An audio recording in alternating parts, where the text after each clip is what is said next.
Halo teman-teman semuanya, kita bertemu kembali di kuliah spiritual. Mari kita lanjutkan materi kita tentang burung yang hinggap di air. Supaya kembali refresh, saya ulang-ulang, karena mengulang itu biasanya jadi semakin paham, ya, membuat kita jadi semakin paham. Ceritanya kita lihat ada burung hinggap di air, ya, lalu kemudian air itu tiba-tiba menjadi bergejolak. Oke? Simple ceritanya, tapi kita bisa belajar banyak hal. Ya, kita belajar tentang natural state. Ya, natural state. Apa itu natural state dari semuanya adalah calmness. Dan jelasnya calm aja ya, tenang. Ini adalah sifat natural state-nya. Kita juga sudah belajar bahwa ya segala sesuatu akan kembali lagi ke natural state-nya. Ya, jadi ketika kamu mengalami gangguan, ya, disturbance, ya, gangguan. Ketika kamu mengalami gangguan, berarti kamu keluar dari zona nyamanmu. Ya, keluar dari zona nyamanmu, maka kamu akan mencari cara, bagaimana caranya agar bisa kembali lagi menuju ke natural state-nya, menuju ke sini. Ya, jadi rumusnya adalah semua akan kembali, dicatat ya teman-teman, sambil dicatat, nggak mencatat nggak bisa paham. Semua akan kembali ke natural state-nya. Otomatis, semua akan kembali ke natural state-nya. Ya, nah ini sudah sifat alami sehingga setiap kali terjadi disturbance, ya kali terjadi gangguan, ya contoh misalkan gangguan ini terjadi di pikiran, maka pikiran akan menciptakan sebuah thought. Kita akan menciptakan sebuah thought, ya kalau kita lihat di sini namanya mind, akan menciptakan sebuah thought, ya tujuannya adalah apa? Pola pikir ini akan ngasih sebuah thought, tujuannya supaya apa? Supaya balik lagi ke natural state-nya. Natural state-nya, yaitu adalah calm. Sampai sini bisa diikuti ya. Oke, good. Nah, sekarang balik lagi. Ayo kita lanjutkan lagi. Kita gali dengan lebih dalam lagi. Karena itu, ketika kita sedang berada di dalam natural state-nya, ya, yaitu ketika kita sedang tenang, maka apa yang terjadi dengan mind? Mind akan ikut tenang. Mind tidak akan memproduksi thought. Catat. Mind never produce thought when it on natural state. Its natural state. Ini ya. Jadi yang namanya pikiran tidak akan pernah memproduksi thought ketika berada di dalam natural state. Itulah sebabnya kenapa ketika kita meditasi, ya, jadi kapan kita meditasi? Jadi meditasi adalah kita tuh berkunjung ke natural state kita. Ini yang kita lakukan pada saat kita meditasi. Jadi meditasi tidak ingin menyelesaikan masalah, tidak ingin berkeluh kesah, tidak ingin mewujudkan sesuatu, tidak ingin mengontrol sesuatu, menginginkan apapun, desire. No, meditasi sebenarnya adalah berkunjung ke natural state. Meditasi berkunjung ke natural state, yaitu merasakan calmness. Ya, sehingga kalau ada orang mengatakan, Pak, pada saat saya meditasi, pikiran saya kemana-mana, berarti kamu belum mencapai natural state. Nggak apa-apa, pelan-pelan, bertahap. Tapi paling tidak kita tahu, kayaknya gue belum sampai nih. Nggak apa-apa, kita bisa lakukan lagi, kita coba lagi. Tapi tujuan utama dari meditasi adalah kita pergi ke natural state kita. Ya, kenapa? Karena kalau kita sudah pergi ke natural state, maka mind otomatis akan berhenti mengeluarkan thought. Ya, kenapa kita mesti ke natural state? Karena lihat rumusnya ini. Semua akan kembali ke natural state-nya. Ini rumus, teman-teman. Ini rumusnya. Semua pasti akan kembali ke natural state-nya. Akan berusaha, akan diarahkan secara otomatis menuju ke natural state-nya. Oke, jadi poin-poinnya saya catat dulu supaya nanti kita konsisten ya dengan poin-poin ini. Karena nanti kita akan coba gali dengan lebih dalam. Ya, oke. Nah, perhatikan, kalau sekarang saya meditasi, bisa nggak sekarang saya niatkan untuk masuk ke dalam natural state? Jangan tanya caranya, tapi saya tanya bisa apa enggak? Bisa. Oke, berarti kalau sekarang kita lihat, semua akan kembali ke natural state. Ketika saya mengalami disturbance, ketika saya mengalami gangguan, pertanyaan saya sekarang, bisa nggak sekarang saya pulang ke natural state? Bisa. Sehingga apakah jalan pulang ke natural state hanya lewat satu hal yang di luar? No. Ini seru nih. Maksudnya bagaimana, Pak? Mari, ayo kita dalami lagi ya. Siap ya? Oke. Sekarang begini. Kita lihat yang namanya gangguan ini, disturbance ini terjadi karena ada sebuah gaya. Ada sesuatu yang menyebabkan ini, ya. Sehingga mind, ya, kenapa mengalami disturbance? Disturbance fungsi bahwa itu dia tuh cuma bereaksi terhadap gangguan ini. Maksudnya bagaimana? Mari kita lihat lagi ya. Burung lagi hinggap di air. Oke, ini burung ya. Lalu kemudian tiba-tiba airnya jadi bergelombang. Burungnya jadi panik. Ini kan ceritanya kan. Lah, ini adalah air ketika calm. Ini adalah air ketika mengalami disturbance. Gangguan. Oke. Nah, ketika air sedang calm, burung ikut calm. Ketika air sedang tidak baik-baik saja, ada gelombang datang, burung ikutan jadi terpengaruh. Di video sebelumnya kita sudah mengatakan bahwa state-nya burung, karena dia hinggap di air, maka itu akan terpengaruh oleh state-nya air. Itu video sebelumnya. Saya tidak ke sana, tapi sekarang kita mau gali lagi. Apa penyebab dari disturbance? Karena ada gaya. Mungkin ada angin. Mungkin ada pergerakan tanah. Mungkin ada segala macam. Ya mungkin ada bom. Macam-macam. Tapi itu ada sebuah gaya. Benar nggak? Ada sebuah gaya yang menyebabkan air menjadi bergejolak. Selalu begini teman-teman. Jadi kalau kita lihat sekarang, sebenarnya air ini cuma merespon, mereact terhadap force yang ada di sini. Benar? Jadi air nggak bisa disalahkan. Tetapi kita tahu sifat alamiahnya air adalah calm. Sehingga ketika force ini sudah selesai, gaya ya, ini gayanya ini, penyebabnya ada sesuatu yang menyumbang energi.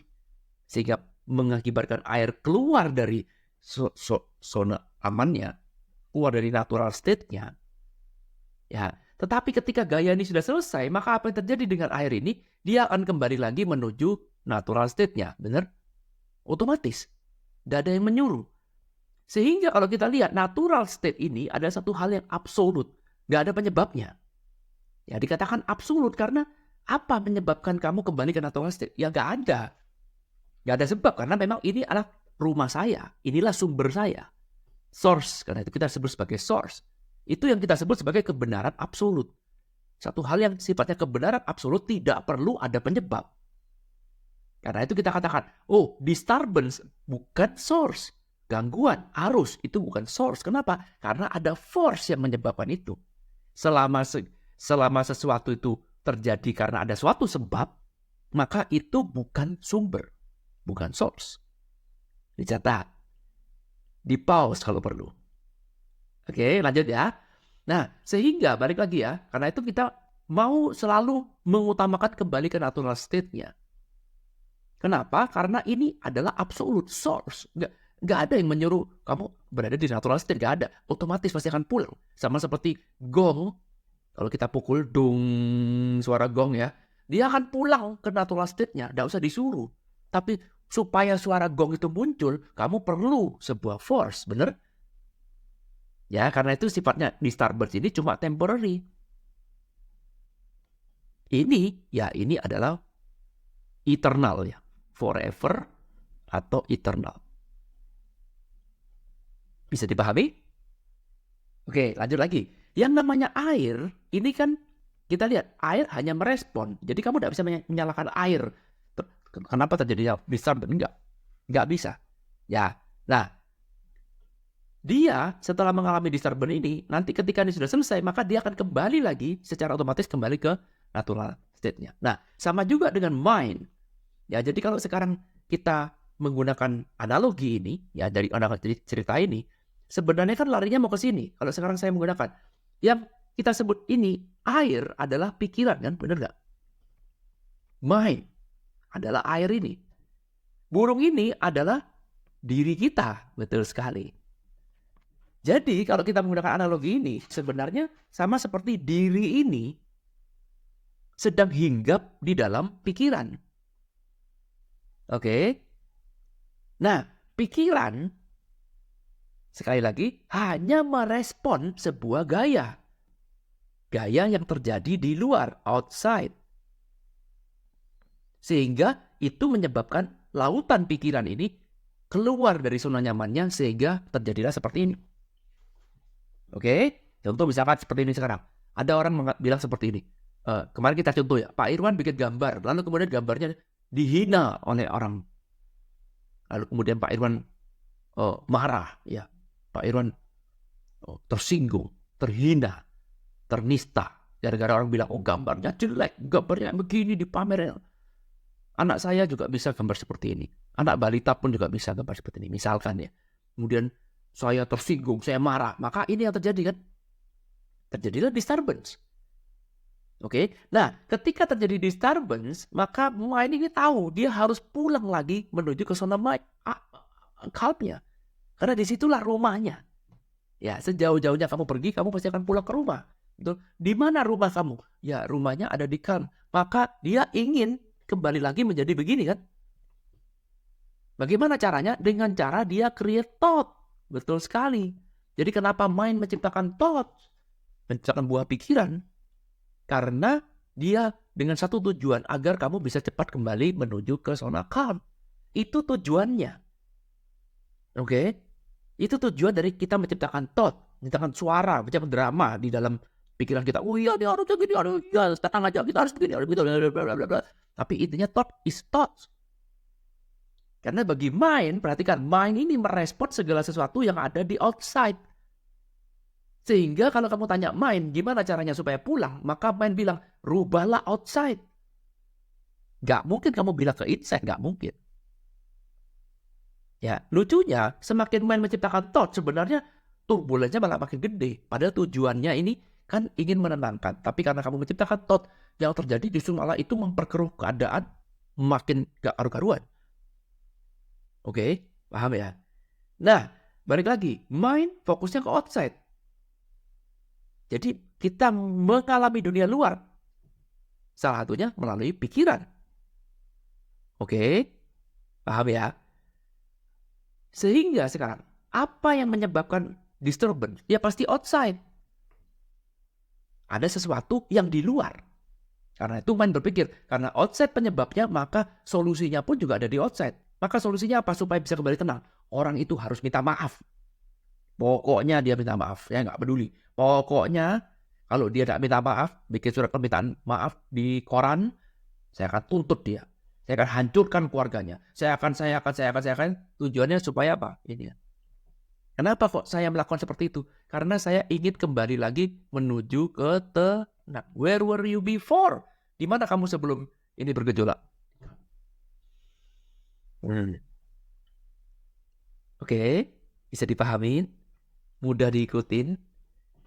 Ya, kalau kamu sekarang tidak belajar spiritual, kamu berpikir hanya satu-satunya kebenaran adalah lewat pikiran, maka kamu akan berusaha untuk mengontrol lingkungan luar seperti apa yang kamu mau agar kamu bisa mendapatkan tujuan ini. Bagi pikiran, tidak ada opsi lain untuk bisa kembali tenang selain melalui outside. Oke, ingat ya rumusnya. Semua pasti akan kembali ke natural state-nya. Jadi jangan salahkan pikiran kalau dia menciptakan thought. Jangan musuhi pikiran, musuhi ego. Ini pikiran saya terlalu liar. Ini pikiran nggak bisa salah karena pikiran hanya mereact sama seperti air. Ada force yang menyebabkan itu. Pikiran itu berespon.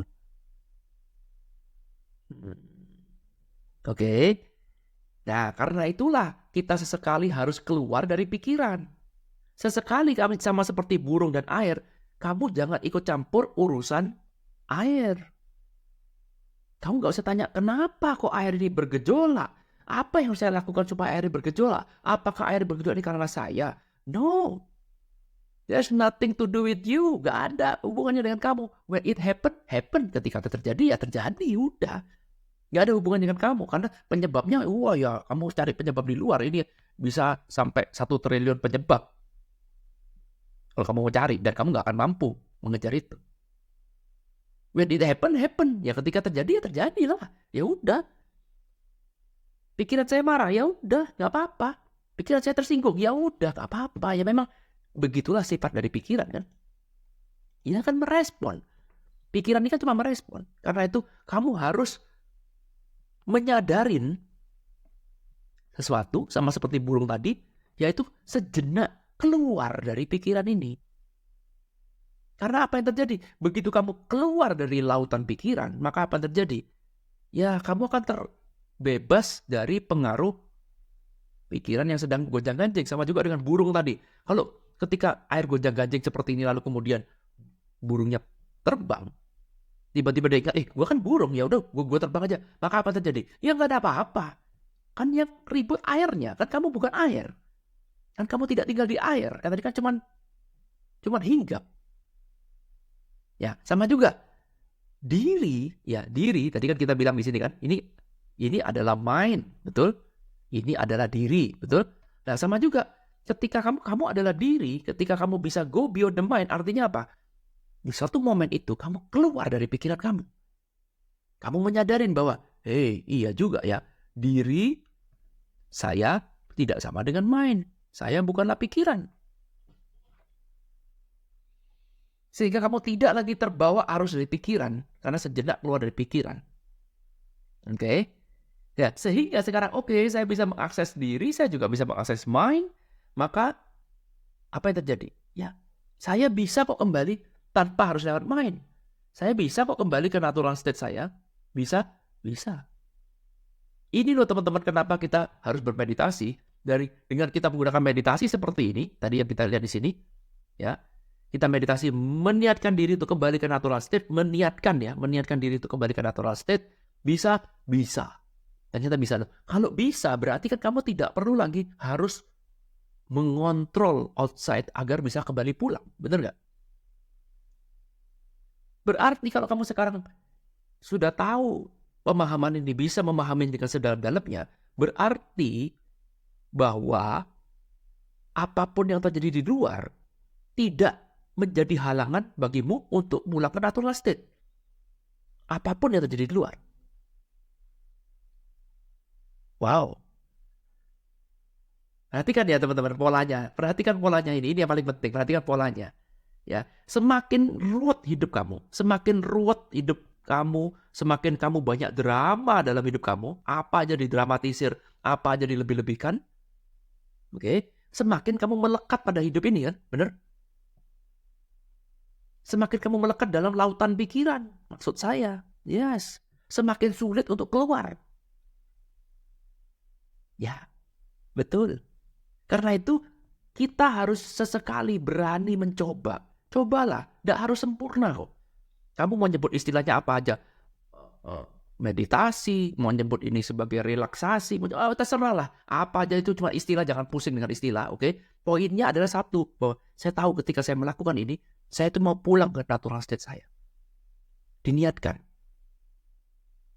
Karena lihat ya rumusnya, semakin ruwet hidup kamu, semakin sulit kamu melakukan ini.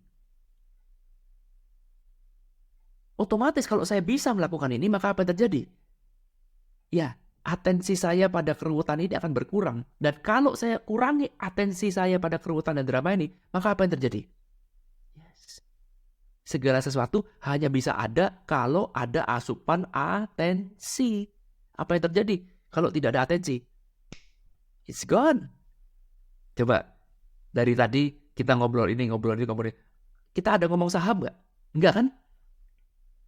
Apakah saham tidak ada? No. Nah sebelumnya 5 menit yang lalu, 3 detik yang lalu, 10 detik yang lalu, 15 detik yang lalu kita ngomong saham nggak? Enggak. Kenapa kita nggak ngomong saham? Karena tidak ada atensi menuju ke saham. Kemana saham? Kita ngomong 30 detik lalu, 1 menit lalu. Ada? Nggak ada.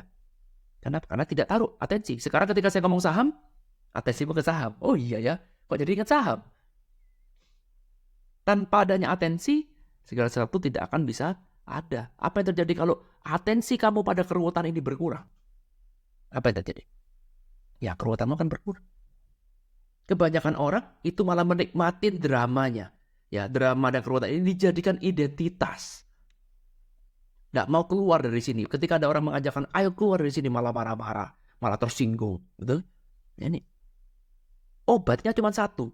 Pulanglah ke natural state sesering mungkin. Bukan 24 jam nonstop di situ, bukan ya. Nggak se-ekstrim itu juga, nggak. 1 hari 5 menit lah, 10 menit. Yang penting rutin. Buat apa kamu 1 hari dihajar 3 jam, tapi habis itu nggak lakuin lagi sampai bertahun-tahun. Lebih baik kita lakukan 1 hari 5 menit, 10 menit, tapi rutin. Karena kalau rutin, kamu jadi semakin kenal, semakin paham. Oke? Paham? Ya? Semoga bisa menambah pemahaman. Lagi-lagi kita belajar dari teori burung ini. Ini ilmunya masih bisa kita gali lagi lebih dalam lagi, teman-teman. Kalau teman-teman suka dengan materi seperti ini, komentar di bawah. Saya akan buat sesi selanjutnya. Tapi kalau yang komen sudah nggak ada yang ini, ya saya anggap sudah selesai. Ya sudah, kita selesaikan sampai di sini. Toh ya kita juga sudah dapat banyak kan? Ya, nanti kita bahas lagi, sambung ke kuliah spiritual pada saat live minggu depan. Nanti kita mungkin bisa bahas ini, mungkin tanya jawab boleh. Tapi kalau teman-teman minta ini, tolong Pak dikembangkan lagi, boleh tulis di kolom komentar. Saya akan buat part selanjutnya karena masih ada lagi pembelajaran yang bisa kita gali hanya dari cerita burung hinggap di air. Semoga bisa memberikan insight teman-teman. Kita bertemu kembali di kuliah spiritual selanjutnya. Oke? Thank you. I love you all. Bye.